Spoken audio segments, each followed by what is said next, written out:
Ginawa akong pambayad o panang kalibin ko. Nangyari po itong kwento ko, Kuya Junjun, mga 9 na taon na ang nakakaraan. Ako po si Francis, 38 taong gulang. Isa po akong bagger sa isang supermarket. May kinakasama po ako na ang pangalan ay Esther.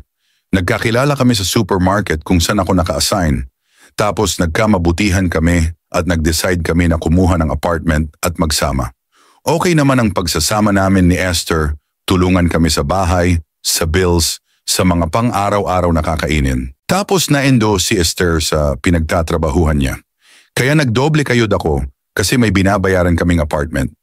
Nung una ay medyo okay pa kasi todo OT lang ako ay napagkakasya namin ang gastos. Pero minsan talaga ay kinakapos.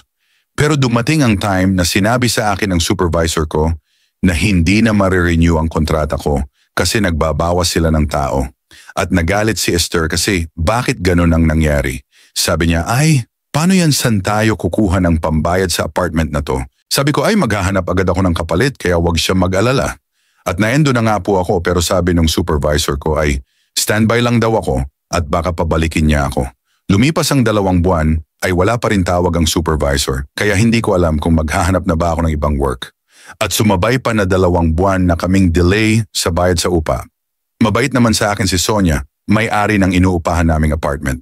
Mga 40 taong gulang na si Sonia, noon parang matandang dalaga. Pero kinausap ni Sonia si Esther pag hindi kami nakabayad sa upa sa pangatlong buwan ay mapipilitan kaming paalisin. Nakiusap naman si Esther at humingi ng palugit.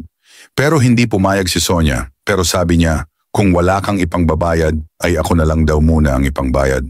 Nung una ay nagalit si Esther kasi hindi naman ako laruan na pwedeng ipamigay pero sabi lang ni Sonia ay pag-isipan niyo. Basta maghihintay ako ng bayad sa upa sa katapusan o si Francis ang ibayad mo. At dumating ang katapusan ngunit wala kami maibabayad sa upa. At kinausap ako ni Esther na baka kung pwede ay tanggapin ko ang ino-offer ni Sonia. Todo tanggi ako kasi para naman akong bayarang lalaki noon. Pero nakiusap sa akin si Esther na pagbigyan ko na ang matandang yon kahit isang gabi para makaraos lang kami. Tiisin ko na lang muna daw. Wala akong nagawa kasi si Esther na ang nagsabi sa akin na ibigay ko ang sarili ko. Bago ako pumunta sa inuwian ni Sonia na isang bahay lang ang pagitan sa amin, ay nag-inom muna ako.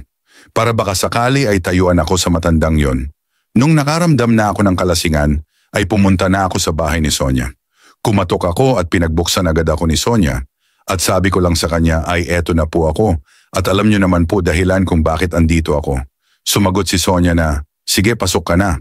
At agad akong inupo ni Sonia sa sofa at sabay tanggal ng kanyang robe. At doon ako napatulala kasi paghubad ni Sonia ay napakaganda pala ng katawan niya.